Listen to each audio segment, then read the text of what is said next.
তো চাঁদ খুব গরিব দেশ, গরিব দেশ।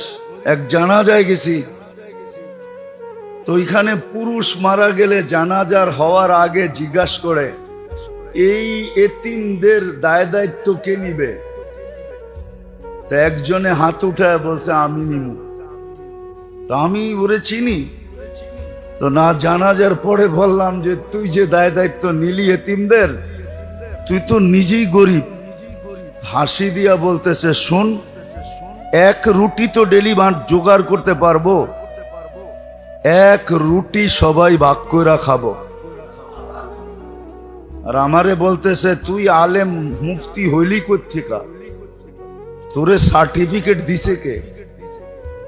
আমি কেন কয় তুই হাদিস পড়স না, আনা ওয়া কফিলিল এতিমি কাহাতাইন, যে এতিমদের দায় দায়িত্ব নিবে আল্লাহর রসুল বলছে আমি আর ও কিয়ামতের দিন এত কাছে থাকবো যেমন দুই আঙ্গুলের মধ্যে স্বাভাবিকভাবে দূরত্ব, এতটুক দূরত্বে থাকবো। তা আমি এই সুযোগ ছাড়বো তো ছাড়বো কেন? এক রুটি ভাগ করে খাবো। মনে হয় কিছুই বোঝেন নাই। এটা হলো দিনদারির রং, দিনের রং, দিনের।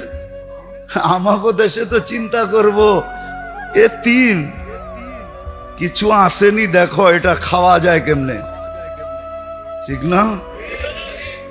কিছু রাইখা গেছেনি, আছেনি, এটা খাওয়া যায় কেমনে দেখো। লাউয়ের আগাও খামু, ডোগাও খামু, পরে ডুগডুগি বানামো। আমাদের দেশে তো এটা চিন্তা করে। ও তো গরিব আফ্রিকার, আমারে তো মাতাল বানায় দিছে। আমি যখন ওরে জিজ্ঞাসা করে বেউকুফ হয়ে গেছি গা, যে বেটা তুই হাত উঠেলি কি জন্য? তুই তো নিজেই গরিব, এক রুটি ভাগ করে খামো।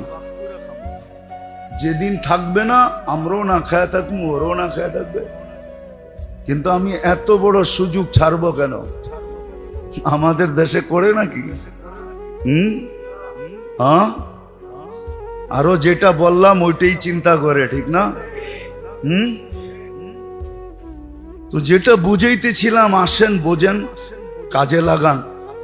দিনই কথা যখন দিলের ভিতরে ঢুকবে তখনই ভিতরে রং ছড়াবে। আর দিন যখন জিন্দেগিতে আসবে, দিনদারি যখন জীবনে আসবে,